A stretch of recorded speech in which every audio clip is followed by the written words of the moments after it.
Mosquito telling us that our biggest challenge is malaria. How ironical. This is the face of corruption. This man has been adversely mentioned in many corruption scandals even before he was president.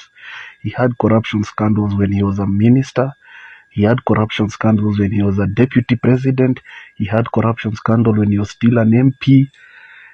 Corruption and this face are peas of the same pod. And I told you, this man is very clever and he plays with people's psychology. Now, he wants to make people talk about this. Yet deep down he knows he is the sole face of corruption. This man presides over a corrupt cabal, a corrupt network.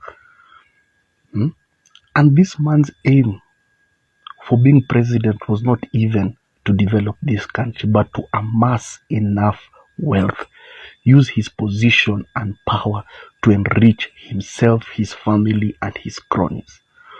By the time this man will be done, I think he'll be the richest man in Africa. Because at this rate, he spares nothing. Do you know how when locusts are moving, how they clear, they leave nothing in their wake? This is the destruction this man is causing. And by the time he's done, he will have annihilated, obliterated, eviscerated this country economically, financially. Like I said, other countries are being destroyed by war. Kenya will be in ruins because of greed and corruption. But then here he is telling us that our biggest challenge is corruption. The mosquito telling us our biggest challenge is malaria. And you're the one spreading that malaria. Pure kabisa. Under the government policy, the amount that we are supposed to give per student in senior school is 22,244. But because of budgetary constraints, we've not been able to meet that target. So we were saying what the current amount that was budgeted for is in the year 24-25. Okay, we to get up to that point.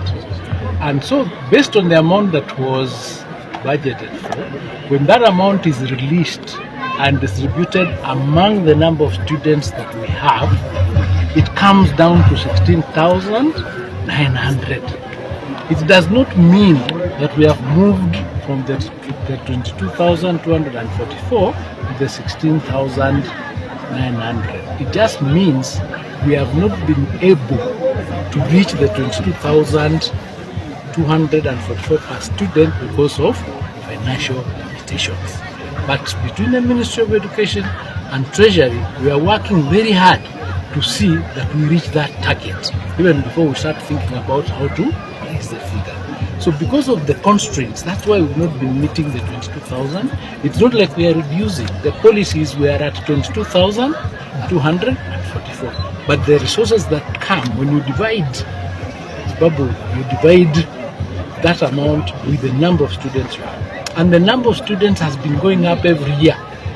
Yeah? But the figure has not been moving up to match that. But we are doing everything possible to make sure that we are able to come as close as possible to that number and possibly hit that target. It's very unfortunate. It's very saddening that our education sector is on the precipice of total annihilation. It's about to be eviscerated and obliterated completely. And it's not by default, but it's by design.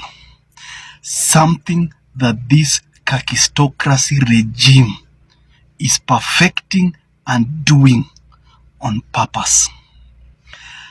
There is a famous adage that says, we should measure the prosperity of a country not by the number of millionaires, but by the absence of poverty, the prevalence of a health care system, the efficiency of public schools, and the number of people who can and do read worthwhile books.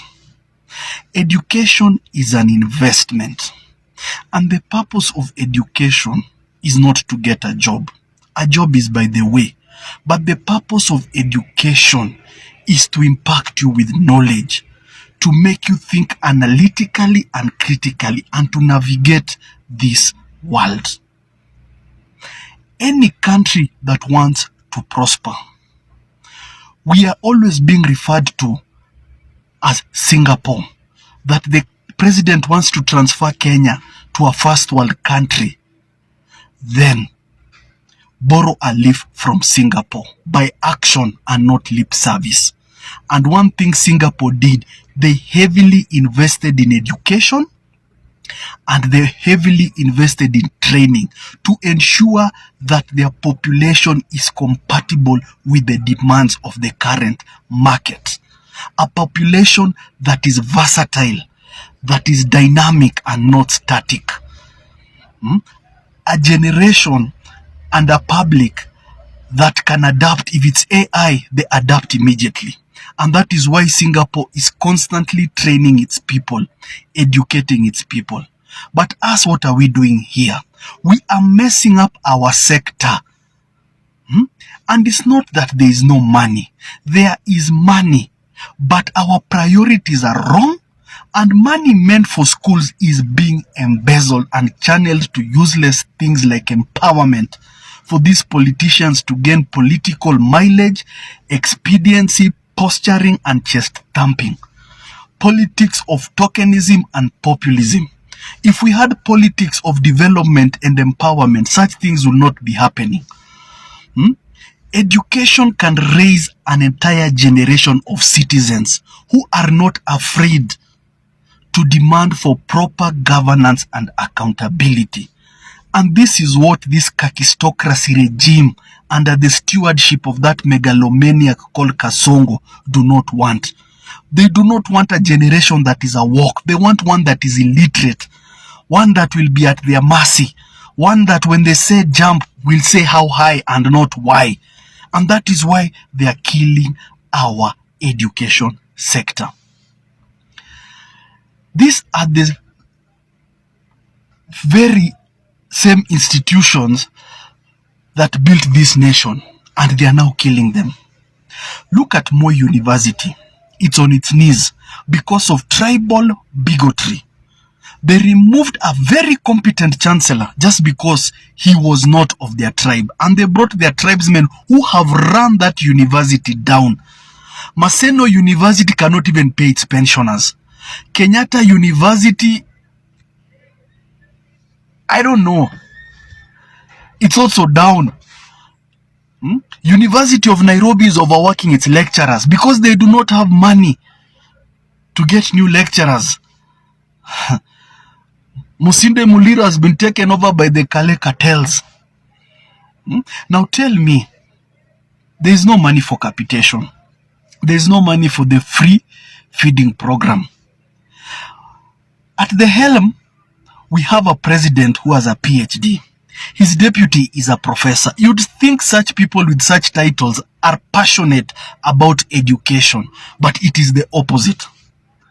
The deputy president's office gobbled a whole 1.3 billion in 3 months. The president himself is allocated almost 7.6 billion. And there are two allocations, the president's allocation and office of the president, and both of them are the same. Why do we allocate them differently? If they can allocate those offices that money, why can't they allocate the Ministry of Education money? Free education is possible. It was tried and tested during the regime of Mwai Kibaki, and it worked perfectly. It worked efficiently and effectively. Moi ruled for 24 years, and yes, Moi was a dictator. But despite that, the man was passionate about education. Despite his personal aggrandizement and grandeur of naming schools after himself, he was passionate about schools. He traversed, and everywhere he went, he would visit schools and he built schools. And for the millennials like us and those who went to public schools, we can testify, tulikunywa ile maziwa ya Nyayo. Things were working. Kibaki came and took it a notch higher and gave us free primary education, and it worked. Uhuru came in and it was the same. But now, our God-sent president has opted to kill education. A country that does not invest in education is deliberately messing up the future of this country. Education is an investment. It is a backbone of any country that wants to be a first-class economy. You cannot build a country with people who are illiterate. And people who are illiterate have no productivity. We need to streamline our education sector. It's going to be hard for people next year. Parents will cough money. And the free primary education was to ensure even the poorest of the poorest can take their children to school. That kid can be their beacon of hope. But all that is evaporating. We are going to see children now not going to school. And when these children don't go to school, there'll be a lot of child labor. There'll be early marriages, early pregnancies, teenage pregnancies, because these people will be at home idle. Some parents will take advantage and start using these kids in the farm or to go work with them, which is quite wrong. But free primary education ensured such nonsense ended. We cannot go back to those dark days. Kasongo, we cannot. Stop killing our education. Stop killing our education. We need a population and a generation that is literate. And we shall always hold you accountable and responsible, whether we are educated or not. But you will not kill our education sector. You will not. Shindwa. Mido nacheza mdhaminisi na kaona dai moshi tazivuta vuta. Limit ya fuliza imeongezeka nikoma. Neza shika jag na kanudu sie. Nacheza kiroro. Neza vika soko. Turirime mdagi meditation naki. Shusha kibandaski cha podonde neza. Rada nama. Vuta izoma.